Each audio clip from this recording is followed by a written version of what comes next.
You know that feeling, right? You leave a party or maybe just a quick chat at work and you feel completely wiped out. I mean, you didn't do any heavy lifting, but it feels like you just ran a mental marathon. Okay, let's get into why that happens. Yeah, that feeling is absolutely real, and it's pointing to a hidden cost. For a certain kind of mind, every single minute you spend in shallow conversation, it comes with a fee. We're going to call this the small talk tax. It's the price you're paying to navigate conversations that just don't light up the deeper parts of your brain. So this exhaustion, it isn't some kind of flaw in your character. It's actually a clue. It's pointing to a tax that's being charged to a very specific type of mental wiring. And here's the bottom line. The small talk tax is all that mental and emotional energy you burn just to take part in conversations that feel completely out of sync with how your brain wants to work. It's not about the people. It's about the processing depth. Okay, so what's really at the root of this strain? I mean, it's easy to slap on some common labels, but the real reason is purely psychological. Let's get past all those misunderstandings and really diagnose the core issue here. If this is resonating with you, you've probably heard these words before. Hey, maybe you've even thought them about yourself. But psychology shows us something completely different. You are not being antisocial, and you're definitely not a snob. The problem isn't that you dislike people. The real issue is a lack of what's called mental resonance. You crave conversations that actually stimulate your mind, the ones that dig into the why behind the what. And when those connections just aren't there, that's when loneliness creeps in. It's a cognitive isolation, not a social one. This right here is such a brilliant way to illustrate that cognitive mismatch. While everyone else is just kind of sailing along on this calm lake of a conversation, your mind is built to dive deep, down to the ocean floor. Small talk basically keeps you in 3 inches of water. You just keep hitting the bottom, and that repetitive, shallow impact is genuinely, physically exhausting. So why? Why is this mismatch so draining? The answer isn't just, oh, it's boring. It actually comes down to brain chemistry. Let's take a look at the actual neurological mechanics behind the small talk tax. This slide really breaks down that neurological chain reaction. See, when information is too simple or predictable, your brain just stops releasing dopamine. And for a really analytical mind, small talk is what we'd call low-load information. It gives you no challenge, so it offers no reward. Your brain is, in effect, starving for complexity. But it's not just about a lack of reward. It gets even more taxing.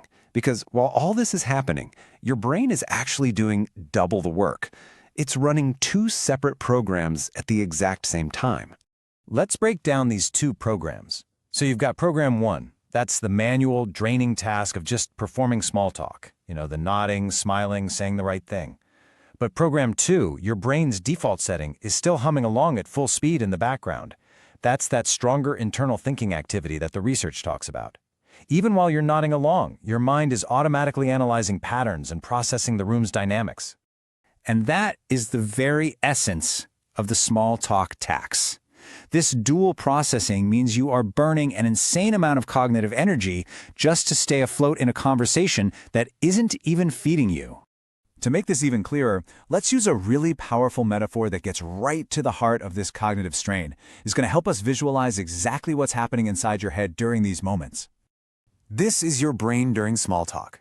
It's this incredible machine designed for high-speed, complex thinking, but the social situation is forcing it to just idle.